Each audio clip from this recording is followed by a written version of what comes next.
Assalamualaikum warahmatullahi wabarakatuh. Apa kabar teman-teman anak kelas 4?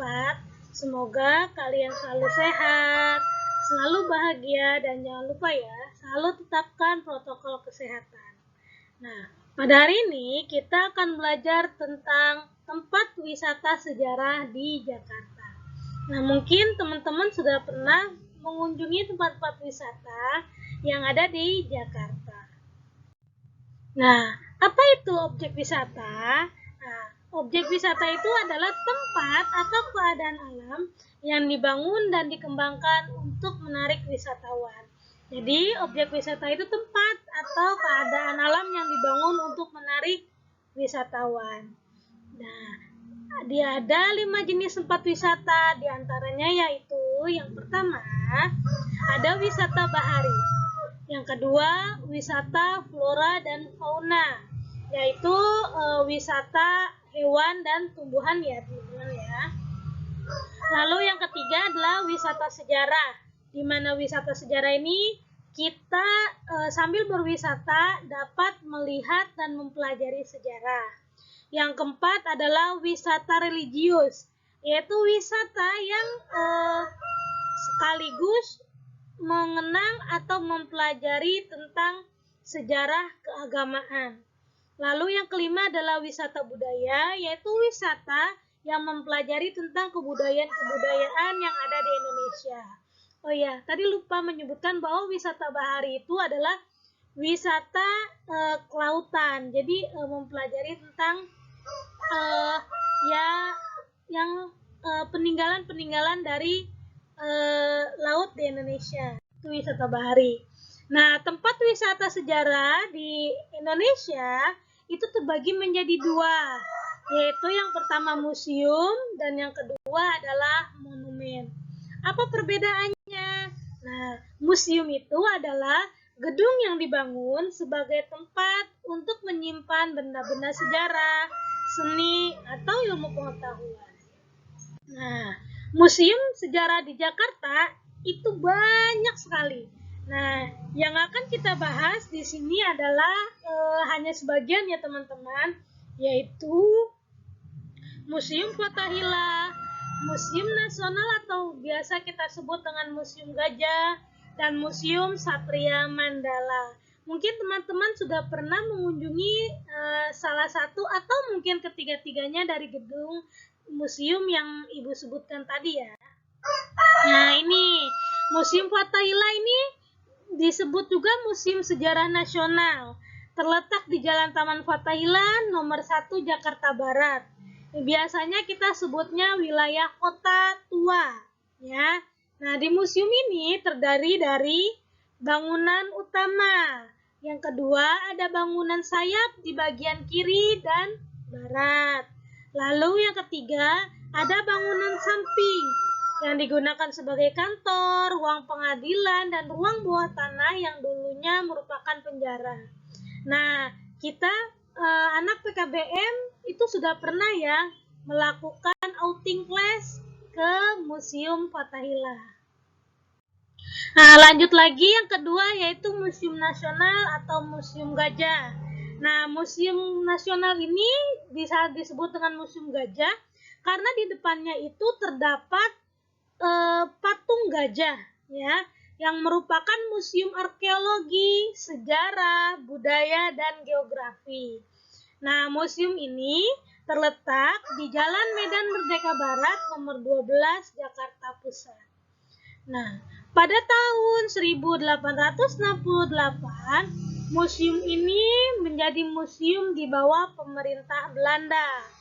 Kemudian, pada tanggal 17 September 1962, museum ini diserahkan kepada pemerintah Indonesia. Lalu, pada tanggal 28 Mei 1972, museum ini diresmikan dengan nama Museum Nasional Indonesia. Nah, lalu museum ini juga menyimpan lebih dari 140.000 peninggalan sejarah. Jadi banyak ya yang bisa kamu lihat dari museum ini. Nah, museum ini terdiri dari 2 gedung. yaitu Gedung Gajah sebagai ruang pameran dan menyimpan koleksi lebih dari 140.000 peninggalan sejarah. Lalu ada Gedung Arca untuk menyimpan berbagai macam arca. Jadi di museum ini terbagi menjadi 2 gedung atau 2 ruangan. Jadi spesifikasinya sangat jelas. Kalau kalian ingin melihat berbagai macam arca, silahkan kalian mendatangi Gedung Arca. Kalau kalian ingin mendatangi ruang pameran dan melihat koleksinya, silahkan kalian datang ke Gedung Gajah. Nah, Gedung Arca ini diresmikan oleh Presiden Susilo Bambang Yudhoyono pada tanggal 20 Juni 2007 yang lalu ya, teman-teman. Nah, lalu yang terakhir adalah Museum Satria Mandala. Nah, museum ini terletak di Jalan Gatot Subroto nomor 14 Jakarta Selatan. Nah, museum ini menyimpan sejarah perjuangan Tentara Nasional Indonesia. Nah, di museum ini kalian bisa melihat kenang-kenangan atau sisa-sisa perjuangan dari Tentara Nasional Indonesia dalam memperjuangkan kemerdekaan Indonesia. Nah, pada tanggal 5 Oktober 1972, Presiden Soeharto meresmikan bangunan ini menjadi Museum Satria Mandala. Jadi kalau teman-teman yang ingin melihat langsung perjuangan TNI dalam memperjuangkan kemerdekaan, silakan kalian dapat mengunjungi Museum Satria Mandala. Nah, yang kedua adalah monumen. Apa itu monumen? Nah, monumen adalah bangunan atau tempat yang memiliki nilai sejarah sehingga dipelihara dan dilindungi oleh negara. Nah, banyak ya. Nah, di ini yang pertama yaitu kita akan membahas tentang monumen nasional atau yang biasa kita sebut dengan Monas. Nah, mungkin teman-teman sudah sering ya ke sini ya, atau yang biasa olahraga mungkin sering kemari ya. Nah, Monas ini terletak di jantung kota Jakarta, tepatnya di Jalan Medan Merdeka, Jakarta Pusat. Monas memiliki tinggi 132 meter dan dibangun di area seluas 80 hektar. Nah, di Tugu Monas terdapat lidah api yang dilapisi emas. Kenapa? Ternyata lidah api itu melambangkan perjuangan yang berkobar-kobar dan menyala-nyala.